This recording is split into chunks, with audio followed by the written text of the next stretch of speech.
ناظرین اکرام، السلام علیکم ورحمۃ اللہ تعالی وبرکاتہ۔ حضرات، میں آپ تمامی لوگوں کے لیے ایک بہت ہی شاندار، بہت ہی بہترین ایک عمل لے کر آیا ہوں،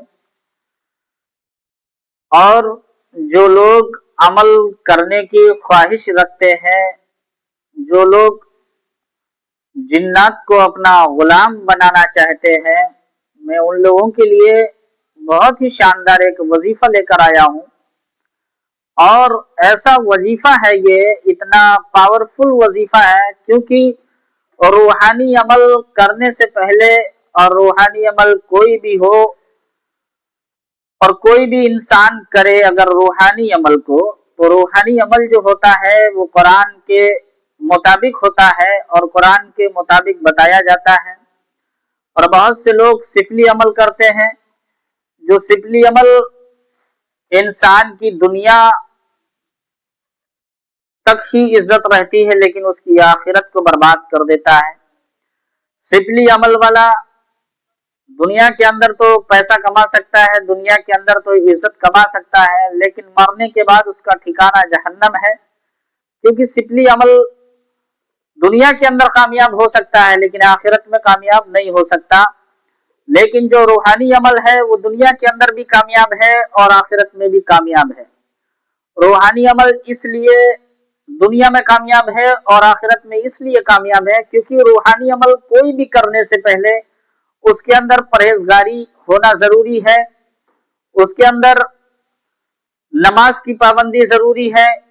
روحانی عمل کرنے سے پہلے ہمارا کھانا پینا ایک طریقے سے ہونا چاہیے۔ جب ہم پرہیزگار رہیں گے، جھوٹ بولنا، غیبت کرنا اور تمام سارے گناہوں سے بچنا، یہ سب سکھاتا ہے روحانی عمل۔ جب ہم روحانی عمل کے لیے اپنے آپ کو، خود کو تیار جب کر لیں گے، جب ہمارے اندر پرہیزگاری آ جائے گی، ہمارے اندر اتنی پرہیزگاری آ جائے کہ اللہ کے سوا کسی کا ڈر ہمارے اندر نہ ہو، ہم لیڈر بن جائیں، اس کے بعد ہم اس عمل کو کریں، انشاءاللہ تعالی جو انسان اللہ سے ڈرتا ہے وہ دنیا کی کسی بھی چیز سے نہیں ڈر سکتا اور نہ اسے کوئی ڈرا سکتا ہے، کیونکہ اس کے دل میں اللہ کا اگر خوف پیدا ہو گیا تو جنات نہیں بلکہ دنیا کی کوئی بھی چیز رہے اسے نہیں ڈرا سکتی ہے۔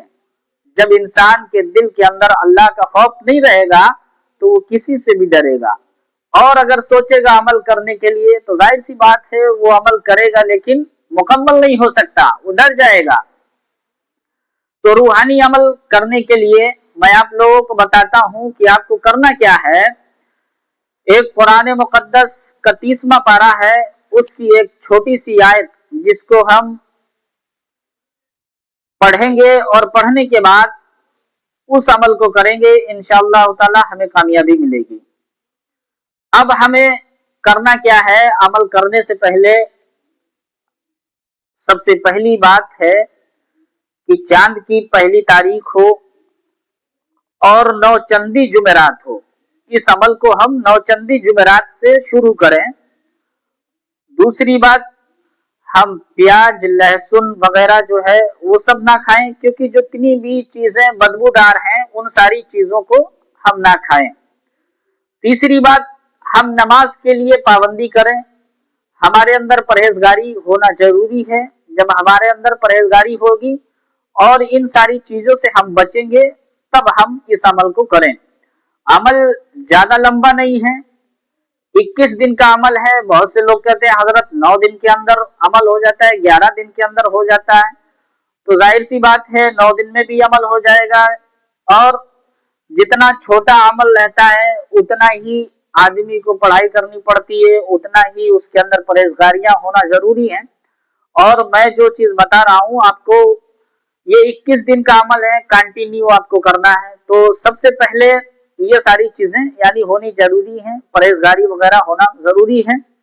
اور کوئی بھی عمل کرنے سے پہلے اجازت کی ضرورت ہے، کیونکہ جب تک ہم کسی سے اجازت نہیں لیں گے تو ہمارا عمل مکمل نہیں ہو سکتا۔ اب میں آپ کو بتاتا ہوں کہ عمل شروع کرنے سے پہلے ہمیں کرنا کیا ہے۔ سب سے پہلے ہمیں